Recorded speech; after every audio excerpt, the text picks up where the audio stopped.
नमस्कार छात्रों, आज हम चतुर्थी विभक्ति के विशेष प्रयोग यानी उसकी उपपद विभक्तियों के विषय में जानेंगे।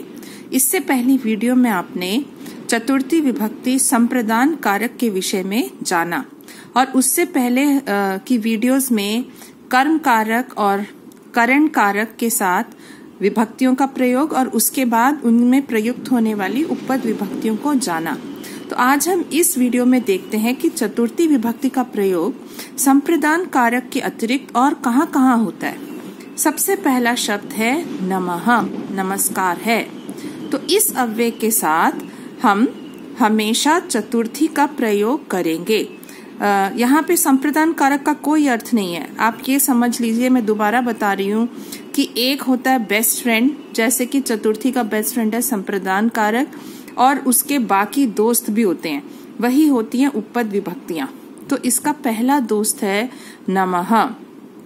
ये एक अव्यय शब्द है और इसका बड़ा फेमस एग्जाम्पल है जो हमने बहुत जगह देखा है, बहुत बार यूज किया है, ओम नमः शिवाय। अब ये जो शिवाय है, यहाँ पर चतुर्थी विभक्ति किस कारण आई है? नमः इस अव्यय के प्रयोग के कारण, और इसका अर्थ हुआ शिव जी को नमस्कार है। इसी प्रकार से देवाय नमः, देवाय नमः का अर्थ हुआ देवता को नमस्कार है। देवाय यहाँ पर चतुर्थी किस कारण आई है? नमः इस अव्यय के कारण। इसी प्रकार से ईश्वराय नमः, ईश्वर को नमस्कार है। तो यहाँ पर भी नमः के कारण ईश्वर शब्द में चतुर्थी का प्रयोग हुआ है। अम्बायै नमः, माता को नमस्कार है। अब ये स्त्रीलिंग शब्द है इसलिए अम्बायै। यहाँ पर भी वही रीजन है कि चतुर्थी क्यों आई है? नमः के प्रयोग के कारण। गुरवे नमः, आपने सुना होगा, संस्कृत में एक श्लोक है, तस्मै श्री गुरवे नमः। गुरुर् ब्रह्मा गुरुर् विष्णु गुरुदेवो महेश्वरः गुरुर् साक्षात् परब्रह्म तस्मै श्री गुरवे नमः। गुरु को नमस्कार है। इसमें भी आई है चतुर्थी विभक्ति। तो यहाँ इन सारे शब्दों में शिवाय, देवाय, ईश्वराय, अम्बायै और गुरवे में चतुर्थी विभक्ति का प्रयोग हुआ है। लेकिन किस कारण हुआ है? क्योंकि उनके साथ नमः का प्रयोग हुआ है, नमः अव्यय शब्द का। अब किसी बच्चे के दिमाग में आ सकता है ऐसा कुछ, नम शब्द हमने नम धातु भी कुछ पढ़ी थी।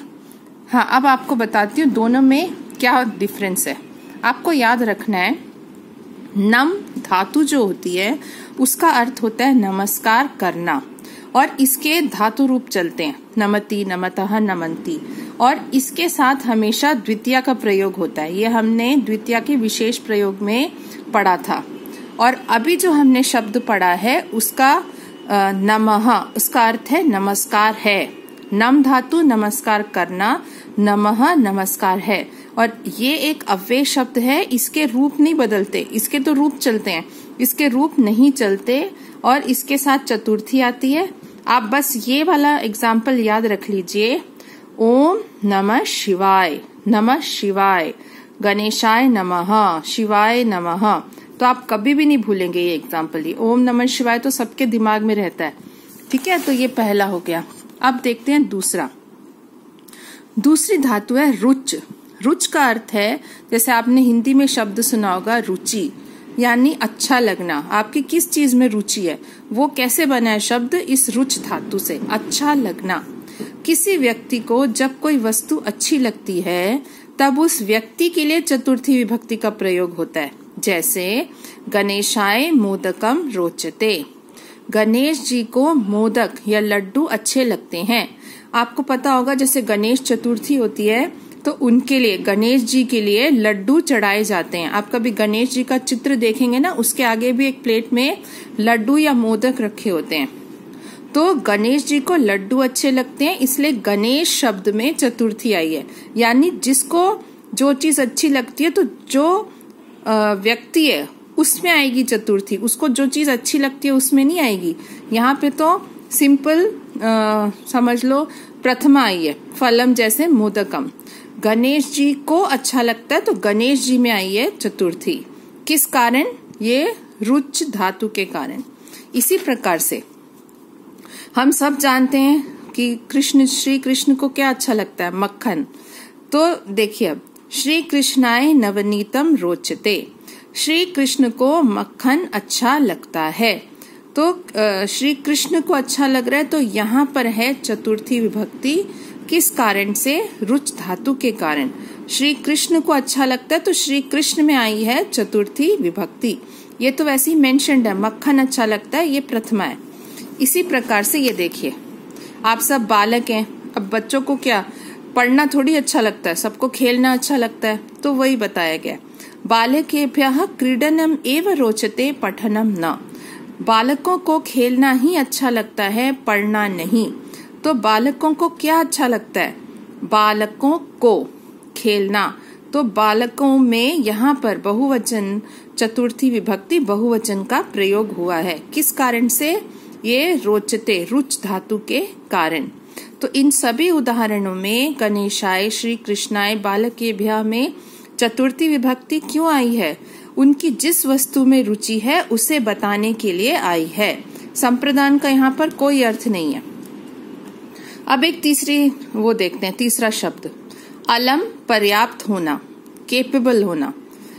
मतलब जब कोई व्यक्ति किसी और व्यक्ति के लिए पर्याप्त होता है, केपेबल होता है, तब जिस व्यक्ति के लिए दूसरे के पर्याप्त होने की बात की जाए उसमें आती है चतुर्थी विभक्ति। अब इसको आप समझने के लिए एग्जाम्पल देखिए।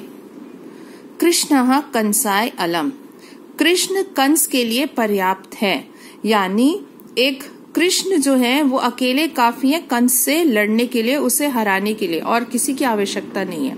तो कृष्ण किसके लिए पर्याप्त है? कंस के लिए। तो कंस में आएगी चतुर्थी, कृष्ण में नहीं आएगी। ठीक है, जिस व्यक्ति के लिए दूसरा पर्याप्त है तो उस व्यक्ति में चतुर्थी आएगी। ठीक है, और यहाँ भी कोई संप्रदान का अर्थ नहीं है। इसी प्रकार रामः रावणाय अलम, राम रावण के लिए पर्याप्त हैं, यानी एक रावण को हराने के लिए सिर्फ श्री राम काफी हैं और किसी की आवश्यकता नहीं है। तो यहाँ पर रावण में भी आई है चतुर्थी विभक्ति। यहाँ कोई संप्रदान का अर्थ नहीं है।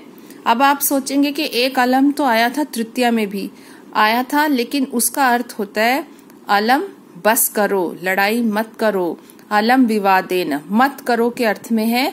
और ये चतुर्थी में जो आता है उसका अर्थ होता है पर्याप्त होना, केपेबल होना। ठीक है, अब हम और दो शब्द देखेंगे, उसमें से है चौथा क्रोध या कुप। ये जो धातुएं हैं इनका अर्थ होता है क्रोधित होना। ठीक है, जब कोई किसी पर क्रोधित होता है, जब कोई किसी पर क्रोधित होता है तब जिस पर क्रोधित हुआ जाए उसमें आती है चतुर्थी विभक्ति। जैसे पिता पुत्राय क्रुध्यति या कुप्यति, यहाँ पिता पुत्र पर क्रोधित हो रहे हैं तो पुत्र में आएगी चतुर्थी विभक्ति। किस कारण आएगी? क्योंकि क्रुद्ध धातु या कुप धातु का प्रयोग हमने किया है। यहाँ पिता की क्रोधित होने के कारण पुत्र शब्द में चतुर्थी विभक्ति का प्रयोग हुआ है और यहाँ कोई संप्रदान का कोई अर्थ नहीं है। ठीक है, फिर ऐसे कुछ शब्द आते हैं स्वस्ति, स्वाहा, स्वधा। ये अक्सर हवन यज्ञ या श्राद्ध तर्पण करते समय इन शब्दों का प्रयोग होता है, जिसका अर्थ है कल्याण हो या मैं अपने पितरों को ये अर्पित करता हूँ। तो जैसे अग्नये स्वाहा या स्वधा, अग्नि को यह हवन अर्पण है। अग्नये, तो यहाँ अग्नि को, इधर चतुर्थी का प्रयोग हुआ है किस कारण से? स्वाहा शब्द या स्वधा के प्रयोग के कारण। संप्रदान का कोई अर्थ नहीं है। इसी प्रकार पितृभ्यः स्वस्ति, पितरों का कल्याण हो। ये जो है तर्पण करते समय पितरों को आहुति दी जाती है, अपने फोर फादर्स को याद किया जाता है। तो उस अर्थ में यहाँ चतुर्थी का प्रयोग हुआ है इस स्वस्ति शब्द के कारण। तो यही बात बताई गई है। इन शब्दों का प्रयोग किस कारण हुआ है? चतुर्थी का प्रयोग इन शब्दों के कारण हुआ है। संप्रदान कारक का यहाँ कोई अर्थ नहीं है। तो आप एक फ्लो चार्ट के फॉर्म में देखिए समरी ऑफ चतुर्थी विभक्ति कहाँ कहाँ यूज होती है। सबसे पहला चतुर्थी होती है संप्रदान कारक, यानी वो तो उसका बेस्ट फ्रेंड हो गया। ये तो कारक और चतुर्थी विभक्ति का रिलेशन है, लेकिन उसके अलावा उसके बाकी फ्रेंड्स कौन कौन है, बाकी दोस्त। नमः नमस्कार है, अलम पर्याप्त, रुच अच्छा लगना, फिर ये क्रुद्ध या कुप धातु, और स्वस्ति और स्वधा। इसके अलावा भी कुछ ऐसे और शब्द आप आगे की क्लासेस में पढ़ेंगे, लेकिन इनके द्वारा आप बेसिक यही समझ लें तो काफी आपको इस उपपद विभक्ति का प्रयोग चतुर्थी का समझ में आ जाएगा। आशा है आपको ये सारा क्लियर हो गया होगा। इसके साथ ही चतुर्थी विभक्ति समाप्त होती है। इसी वीडियो के डिस्क्रिप्शन में आपको लिंक में इसके नोट्स भी मिल जाएंगे। धन्यवाद।